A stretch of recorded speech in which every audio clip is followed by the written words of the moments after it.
Hello and welcome. I'm Dr. Tony Camella, physical therapist with E3 Rehab. In today's video, I'm going to be showing you multiple ways to modify the deadlift in the presence of hip and/or low back pain. Before discussing these modifications, it is important to have a basic understanding of the deadlift, including the relative joint motions and muscles involved. Although there are many variations to consider, I'm going to review the conventional, sumo, trap bar, and Romanian deadlift, or RDL, since these are typically the most popular. The conventional deadlift will start with the feet about shoulder width apart, hips and knees flexed, and the trunk angled forward.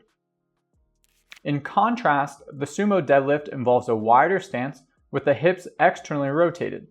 Compared to the conventional deadlift, you will start with more knee flexion, less hip flexion, and a more upright torso. The trap bar deadlift will also require less hip flexion and a more upright torso because you can bend more at the knees. With all three of these options, you keep the low back relatively flat and stand tall, straightening the hips and knees at the top. Another great option is the Romanian deadlift, or RDL. Unlike the previous variations, the RDL starts from a standing position. While maintaining slight knee flexion, you move predominantly through hip flexion while keeping the low back relatively flat. At the bottom, the trunk will be in a forward angled position. Deadlifts target primarily the hamstrings, adductors, and glutes through hip extension, quadriceps through knee extension, and spinal erectors isometrically by resisting lumbar flexion.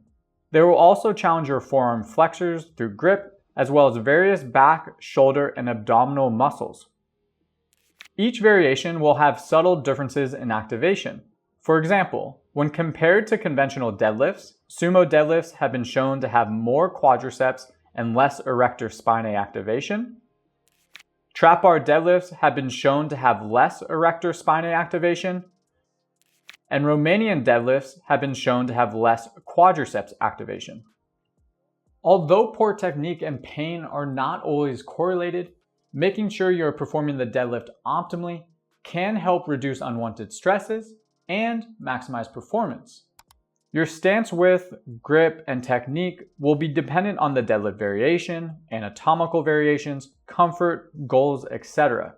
However, here are a few key takeaways to consider for most variations. The bar should travel in a relatively straight line up and down, staying centered over the middle of your foot. At the top, hips and knees are straight and low back flat. Do not overextend your lower back at the top. And finally, your lower back should stay relatively flat throughout the duration of the lift.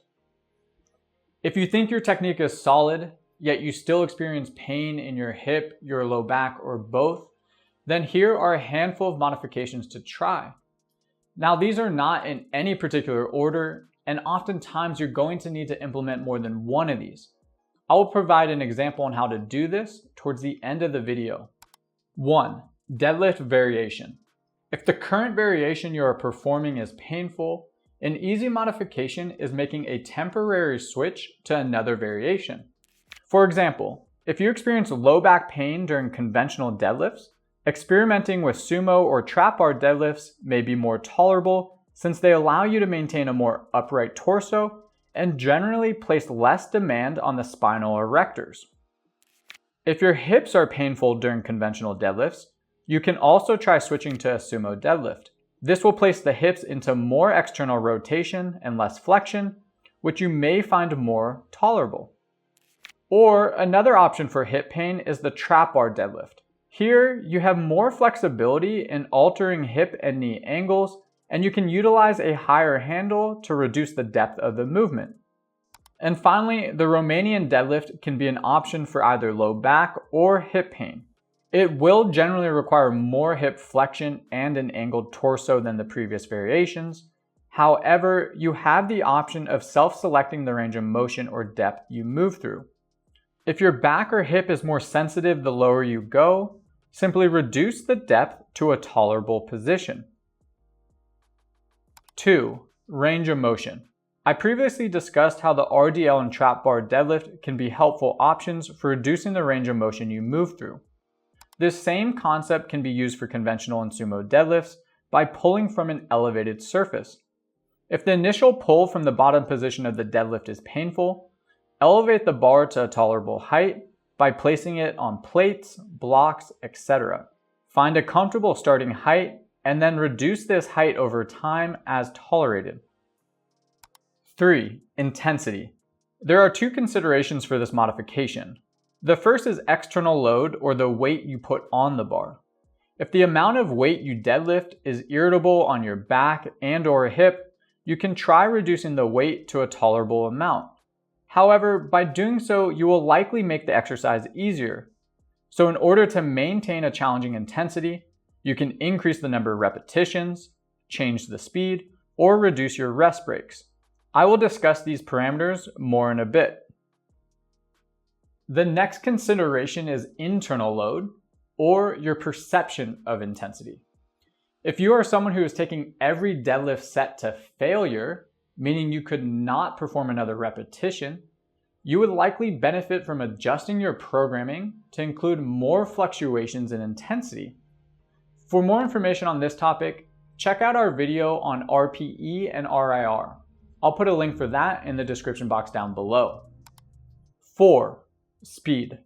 If reducing the weight is helpful for altering symptoms, adjusting the tempo or the speed of the movement is an easy way to keep the intensity at an appropriately challenging level. A tempo I like to utilize for deadlifts when someone is experiencing pain is written as 3-2-3-1. Starting from the top position, take 3 seconds to lower down to the bottom, pause at a comfortable depth for 2 seconds, take 3 seconds to return to the top, briefly pause at the top for 1 second, and repeat. At this speed, a weight you would typically deem light or moderate should suddenly seem very, very challenging. 5. Frequency. Are you deadlifting 3 times a week? If so, consider reducing the amount of days to 2 or even 1. This movement is more taxing and often requires a longer period of recovery compared to other lifts such as the squat and bench press. 6. Volume. You may benefit from reducing the total number of sets each week. For example, if you are currently performing 15 sets of deadlifts each week, reducing this number to 10 sets a week may help reduce symptoms. Or you may benefit from spreading sets out across multiple days. For example, if you deadlift 1 session a week and you're performing 6 working sets, consider spreading these sets across 2 or even 3 sessions in a week. Experiment with these variables to find an appropriate dosage that is tolerable but still helps progress towards your goals. 7. Rest intervals. The last parameter to consider is your rest breaks between sets. For example, if you currently rest 60 to 90 seconds between each deadlift set, consider increasing your rest times to anywhere from 2 to 5 minutes between sets. This helps minimize fatigue between sets within a given session, which may decrease discomfort. 8. Exercise selection. If adjusting any combination of variation, range of motion, and/or parameters is unsuccessful for reducing pain, another option is temporarily making a change to exercise selection. For example, instead of deadlifts, you can program weighted hip thrust or bridges in order to target the glutes. And hamstring curl variations or the Nordic hamstring curl are great considerations for challenging the hamstrings. Alternatively, you can try single leg deadlift variations using a barbell, kettlebells, dumbbells, etc. Switching to a single leg variation allows you to explore more hip and spine positions, potentially making these more tolerable options. As I mentioned earlier, you're likely going to have to manipulate multiple factors, not just one. After you implement these modifications, reassess how your body responds, and then make changes and adjustments as necessary. For example, if you find conventional deadlifts painful at 225 pounds, You can try experimenting with sumo or trap bar deadlifts. You can reduce the range of motion by pulling conventional from an elevated surface. You can reduce the weight on the bar to 185 pounds or so and implement a tempo through a tolerable range of motion. You can reduce your deadlift frequency from 2 days to 1 day a week, and so on. In this example, you may temporarily switch to a trap bar deadlift and reduce the frequency which you deadlift. Or alternatively, you may opt to continue with conventional deadlifts, but reduce the weight and implement a tempo. Additionally, it may be beneficial to also include hip thrusts and Nordic hamstring curls on other training days in order to make up for the reduction in frequency, volume, and/or intensity. One final note. Just because someone has pain associated with a certain movement, so in this case the deadlift, it does not make the movement inherently bad or dangerous. As you have seen in this video, there are a wide range of variables you can manipulate in order to make the deadlift more tolerable. Stopping and avoiding the movement for prolonged periods of time may not be necessary.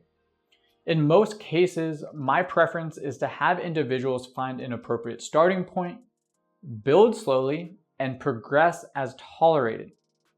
If you need help or guidance outside of this video, I highly recommend you find a rehab professional who understands this movement. All right, that is it for today's video. Thank you for watching. If you found it helpful, tap that like button. If you haven't already, subscribe and even turn on notifications. If you have any questions or suggestions for future content, just drop those below in the comments. Until next time.